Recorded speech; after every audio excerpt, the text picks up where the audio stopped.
I've just popped into the van to check up on it, see how it's doing, and looking at the batteries, the leisure battery got a decent charge. I can monitor that remotely via the Servo GX, and it's a lithium profile anyway, so we can't really trust what this says, but at least I know the leisure battery's good.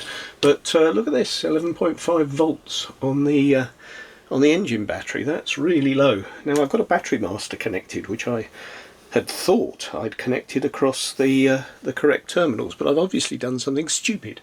So I need to look at that, because 11.5 volts, that's not very good at all.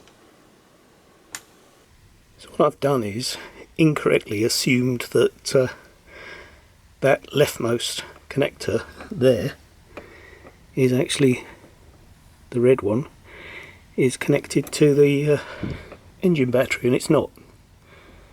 So the brown wire from the battery master needs to find its way to the engine. So this is a drawing of the back of the electroblock, and these are the three terminals that I've connected the battery master across, and it clearly shows that this left hand one is connected to the positive of the starter battery, common earth, and then the black lead is connected to the positive of the leisure battery. And I'd assumed that this was permanently connected to the engine battery, but it seems that's not the case. I'd measured the voltages across here, and there were certainly voltages present, so I kind of just assumed it was connected to the engine battery. But if I look at this, which is a connection diagram for connecting the booster, the WA121545, to an electroblock, if you look at this lead, it's connected into the booster, and it's not directly connected to the engine battery. And so I presume that it's only when it's getting this D plus signal from the alternator that, you know, there's an internal relay or something like that that links these two together. If I scroll down further, there's an interesting drawing here which shows the use of an additional external charger with the booster. And in effect, this is what we've got. I'm using a battery master, but it could equally be an external charger of some sort. And this is showing the WB, the Wohnmobil battery, connected directly to the leisure battery, common ground, and then the starter battery is connected into a terminal here on the front face of the booster. And so what it looks like, and it even says input for an additional charger, e.g. solar.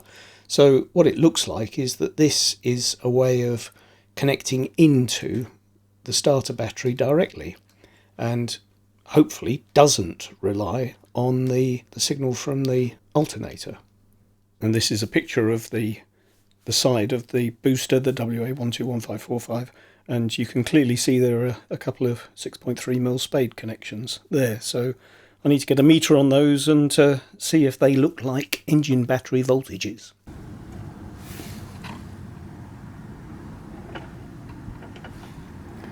So there we are, we've got a feed out to the engine battery there, 11.8 volts. That looks like the engine battery. And that is specifically for this purpose. So I can get a 6.3mm spade onto there and feed that battery master connection into that. So I've extended the wire from the battery master and plugged it into that spade connection, and now if we look down here we can see that the battery master has got a red light on it, which means it's charging the engine battery from the leisure battery. The leisure battery of course being charged by the multi-plus charger.